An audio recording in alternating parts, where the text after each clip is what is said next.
कहानी की शुरुआत डफी नाम के एक आदमी से होती है जो एक बार में गया था और वहीं उसकी नजर जुआ खेल रहे कुछ आदमियों पर पड़ी, जिसके बाद उसने भी उनके साथ एक बाजी खेलने का फैसला किया। लेकिन डफी के पास जुए में लगाने के लिए पैसे नहीं थे और इसलिए उसने अपनी घड़ी को दांव पर लगा दिया। कुछ ही बाजियों के बाद डफी ने उन सभी को हरा दिया और इस हार से गुस्सा होकर उन सभी ने मिलकर डफी पर हमला कर दिया। लेकिन डफी कोई कच्चा खिलाड़ी नहीं था, उसने कुछ ही पलों में उन सभी की चटनी बना दी। इसी बीच 2 दिन पहले जेल से छूटे मैक्स की नजर डफी पर पड़ी। बाहर से निकलने के बाद डफी एक होटल में चला गया क्योंकि उसके पास अपना कोई घर नहीं था। असल में डफी एक एक्स मरीन कमांडो था जिसने अपने कई साथियों को अफगानिस्तान में खो दिया था और उसकी टीम में से सिर्फ वो और उसका एक साथी बोएका ही अफगानिस्तान से जिंदा बचकर वापस आ पाए थे। अगली सुबह मैक्स डफी से मिलने के लिए उसके होटल पर गया, लेकिन डफी को मैक्स से बात करने में कोई दिलचस्पी नहीं थी। पर फिर मैक्स ने उसे खाना खिलाने का ऑफर दिया, जिसके बदले में डफी उसकी बात सुनने के लिए तैयार हो गया। इसके बाद वो दोनों ही एक रेस्टोरेंट में गए जहाँ उसने डफी की काबिलियत की बहुत तारीफ की और कहा कि बेटा तेरे हाथ में जादू है, हम बहुत पैसे कमा सकते हैं। पहले तो डफी को उसकी बात पर विश्वास ही नहीं हुआ, पर मैक्स उसे अपनी बात का सबूत देने के लिए तैयार था। जिसके बाद वो दोनों डोनाल्ड नाम के एक आदमी से मिलने गए जो अलग अलग जगहों पर स्ट्रीट फाइट्स करवाता था। और पहली फाइट के बाद डोनाल्ड ने वहाँ मौजूद सभी आदमियों को अपने फाइटर से लड़ने का ओपन चैलेंज दिया। पर तभी उसकी नजर डफी पर पड़ी और वो जानता था कि मैक्स उसे वहाँ एक लड़ाई के लिए ही लाया है। पर डफी ने इस लड़ाई के लिए साफ इनकार कर दिया, जिसके बाद वहाँ खड़े सभी लोग उसका मजाक उड़ाने लगे। अपनी इस बेइज्जती को देखकर डफी आखिरकार लड़ने के लिए तैयार हो गया और उसने बड़ी ही आसानी से डोनाल्ड के उस फाइटर को हरा दिया। तभी उन्हें पुलिस के सायरन की आवाज सुनाई दी और इसलिए वो डोनाल्ड से अपने पैसे लेकर तुरंत ही वहाँ से निकल गए। रास्ते में डफी को उसके हिस्से के पैसे देकर मैक्स ने उससे उसके घर के बारे में पूछा, जिस पर डफी ने उसे अपनी हालत के बारे में बताया और उसकी बात सुनकर मैक्स ने उसे अपनी बहन के घर में शिफ्ट करने का फैसला किया। पर मैक्स की बहन रेचल के घर पहुँचते ही उन्होंने देखा कि रेचल अपने बॉयफ्रेंड को धक्के मारकर घर से निकाल रही थी और इसी चीज को लेकर उन दोनों में बहस चल रही थी। जिसके बाद डफी ने बीच में आकर उसके बॉयफ्रेंड को पीटना शुरू कर दिया। असल में रेचल एक विधवा थी जो अपनी बेटी के साथ उस घर में रहती थी। अगले दिन मैक्स पार्कर नाम के एक माफिया बॉस से मिलने गया। असल में मैक्स के ऊपर पार्कर का बहुत बड़ा कर्ज था, जिसे उतारना उसके लिए काफी मुश्किल हो रहा था। इसलिए मैक्स ने इस कर्ज को उतारने के लिए पार्कर के फाइटर से डफी की लड़ाई करवाने का फैसला किया। पार्कर इसके लिए तुरंत ही तैयार हो गया क्योंकि उसके पास तो बहुत ही ताकतवर और काबिल फाइटर्स थे जिन पर उसे पूरा भरोसा था। उधर डफी घर की साफ सफाई में लगा हुआ था कि तभी रेचल अपनी बेटी के साथ वापस आ गई और डफी के इस अच्छे बर्ताव को देखकर वो काफी ज्यादा खुश हुई। उस रात डफी ने रेचल और उसकी बेटी के साथ ही डिनर किया, जहाँ थोड़ी ही देर बाद मैक्स भी पहुंच गया और उसने डफी को पार्कर के बारे में सारी बातें बताई। जिसके बाद डफी सिर्फ उसकी मदद करने के लिए ये लड़ाई लड़ने को तैयार हो गया। उधर पार्कर रेचल के बॉयफ्रेंड रिक से पूछताछ कर रहा था। असल में रिक पहले पार्कर के लिए ही काम करता था और गैंग छोड़ने से पहले उसने पार्कर का बहुत सारा पैसा चोरी किया था। उसी वक्त लिंक्स नाम की एक करप्ट पुलिस ऑफिसर भी वहां पहुंच गई और उसने रिक्स से पूछताछ करना शुरू कर दिया, जिस दौरान उन्हें पता चला कि उसने सारा पैसा अपनी गर्लफ्रेंड रेचल के घर में छुपा रखा था। ये जानकारी मिलते ही लिंक्स ने बिना कुछ सोचे सीधा उसे गोली मार दी। जिसके बाद उसने पार्कर को रिक की गर्लफ्रेंड के बारे में जल्द से जल्द पता लगाने को कहा। अगले दिन मैक्स और डफी अपनी लड़ाई के लिए अरीना में पहुंचे, जहाँ पहले से ही लड़कियों की लड़ाई चल रही थी। उस वक्त वो करप्ट पुलिस वाली लिंक्स भी वहीं मौजूद थी। पहली लड़ाई खत्म होने के बाद अब डफी की बारी आ चुकी थी। मैच की शुरुआत से पहले ही डोनाल्ड ने सबको कह दिया कि इस आदमी को भाई हल्के में मत ले लेना। पर इस चेतावनी के बावजूद भी लड़ाई शुरू होते ही डफी ने बड़ी ही आसानी से अपने दुश्मन को हरा दिया। मैच के बाद जैसे ही मैक्स और डफी वहां से निकलने लगे, तभी पार्कर ने उन्हें अपने सबसे खास आदमी फोर्ड से लड़ने के लिए चैलेंज किया। पर मैक्स जानता था कि फोर्ड तो बहुत ज्यादा ताकतवर है और दूसरी तरफ उसका कर्जा तो पहली फाइट से ही माफ हो गया था, इसलिए उसे इस चैलेंज को एक्सेप्ट करने में कोई दिलचस्पी नहीं थी। लेकिन फिर पार्कर कहने लगा कि अगर तुमने फोर्ड को हरा दिया तो मैं तुम्हें 3 गुना ज्यादा पैसे दूंगा। पर डफी ने कहा कि उस हैवान से लड़ने के 3 गुना नहीं भाई, 5 गुना पैसे लूंगा मैं। पर पार्कर तो उसके लिए भी तुरंत ही तैयार हो गया। लड़ाई की शुरुआत में फोर्ड पूरी तरह से डफी के ऊपर हावी था, पर तभी डफी की आंखों के सामने उसके अफगानिस्तान की लड़ाई की तस्वीरें आ गई, जिस वजह से वो अचानक से बहुत ज्यादा खूंखार हो गया। उसने एक के बाद एक वार करके फोर्ड की हालत पतली कर दी और आखिरकार एक बढ़िया मैच के बाद वो जीत ही गया। घर पहुंचकर मैक्स और डफी बहुत ज्यादा खुश थे। साथ ही मैक्स डफी को उसकी जिंदगी में भेजने के लिए भगवान का शुक्रिया अदा कर रहा था, क्योंकि वो जानता था कि उसके बिना वो कभी भी पार्कर का कर्जा नहीं चुका पाता। अगले दिन पार्कर ने लिंक्स को फोन करके रिक की गर्लफ्रेंड का एड्रेस बताया, जिसके थोड़ी देर बाद ही पुलिस की एक टीम रेचल के घर पहुंच गई।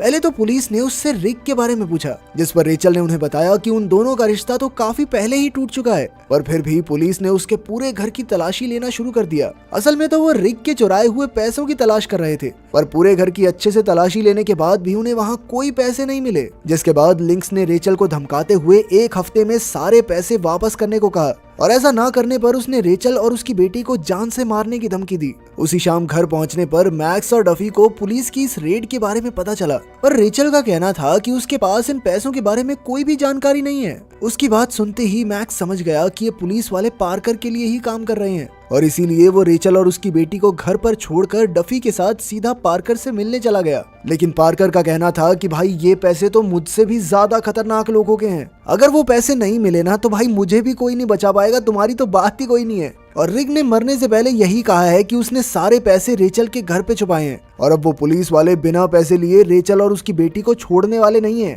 तभी पार्कर ने मैक्स से इस कर्जे को अपने सर पर लेने का सुझाव दिया ताकि वो अपनी बहन को बचा सके, पर मैक्स को उस वक्त कुछ भी समझ में नहीं आ रहा था, और इसलिए वो चुपचाप वहाँ से निकल गया। लेकिन ऑफिस से बाहर निकलते हुए उसकी मुलाकात लिंक्स से हुई, जिसे देखकर वो और ज्यादा चिंता में आ गया। तभी डफी ने उसे शांत करते हुए बताया कि वो रेचल और उसकी बेटी को बचाने के लिए एक और बार लड़ने के लिए तैयार है।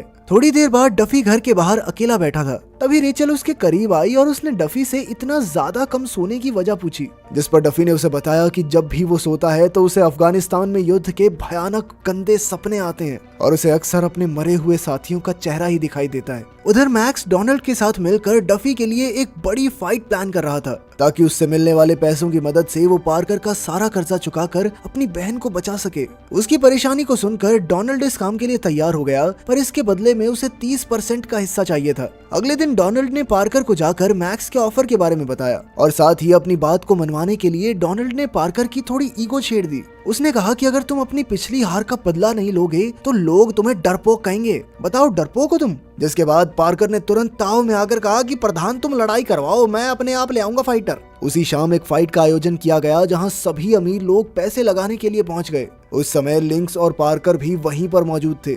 उन दोनों को भरोसा था कि इस बार डफी नहीं जीत पाएगा, पर फिर भी लिंक्स का कहना था कि अगर डफी ये लड़ाई गलती से भी जीत गया तो सारे पैसे पार्कर को भरने पड़ेंगे। लेकिन फिर पार्कर ने कहा कि ना डार्लिंग, इतनी जल्दी नहीं। उसने लिंक्स को कहा कि तुम्हारे सभी गैर कानूनी कामों का कच्चा चिट्ठा मेरे पास मौजूद है, सारे सबूत है मेरे पास, तेरे सीनियर्स को पकड़ा दूंगा। उधर डस्टबिन में कूड़ा फेंकते वक्त रेचल की नजर कूड़ेदान में पड़े रिक के बैग पर पड़ी, जो पैसों से लबालब भरा हुआ था। असल में ये बैग उसकी बेटी ने रिक के बर्ताव से परेशान होकर वहाँ छुपाया था, जिसके लिए उसने बाद में माफी भी मांगी। उधर डोनाल्ड ने मैच से पहले डफी को किसी भी हालत में लड़ाई जीतने को कहा, क्योंकि उसने उसकी जीत पर $5 मिलियन लगाए हुए थे। इस बार डफी के सामने एक पुलिस ऑफिसर था। मुकाबला थोड़ी देर भी टक्कर का नहीं चला। डफी ने बड़ी ही आसानी से उस ऑफिसर को हरा दिया, जिसके बाद तो वहाँ भगदड़ ही मच गई, और इस भगदड़ का फायदा उठाकर मैक्स और डफी भी वहाँ से निकल गए। रास्ते से ही मैक्स ने रेचल को फोन करके अपना सामान पैक करने को कहा। इधर रेचल ने मैक्स को उस बैग के बारे में भी बताया, पर मैक्स ने कहा कि जा दिमाग मत लगा, इस समय बैग बुग सब कुछ पैक कर ले और निकलना है हमें शहर से।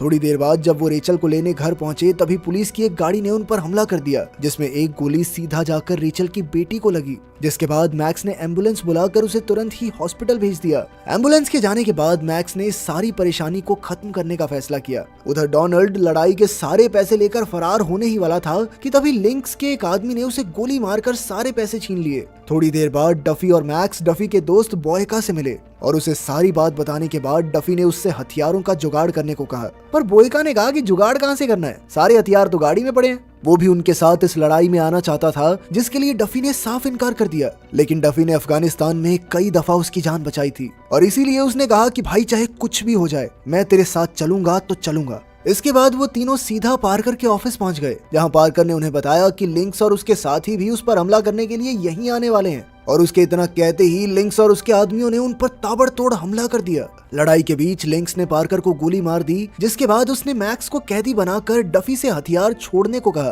पर तभी मैक्स ने बड़ी ही चालाकी से लिंक्स को ही गोली मार दी। उन तीनों ने अपने सभी दुश्मनों को खत्म तो कर दिया, पर इस लड़ाई में बोयका मारा गया। अगली सुबह मैक्स अपनी बहन से मिलने के लिए हॉस्पिटल गया, जहां उसकी बेटी को होश आने के बाद उन्हें वापस घर भेज दिया गया, जहां रेचल को डफी की लिखी हुई एक चिट्ठी मिली, जिसमें उसने इतने दिनों तक उसे अपने घर पर रखने के लिए उनका धन्यवाद किया। और बैग में मिले पैसों को अच्छे से इस्तेमाल करने को कहा। साथ ही हमें पता चलता है कि वो दोनों एक दूसरे के काफी करीब आ चुके थे, क्योंकि अपनी चिट्ठी की आखिरी लाइनों में उसने वादा किया कि वो जल्द ही वापस आएगा और उससे शादी करेगा।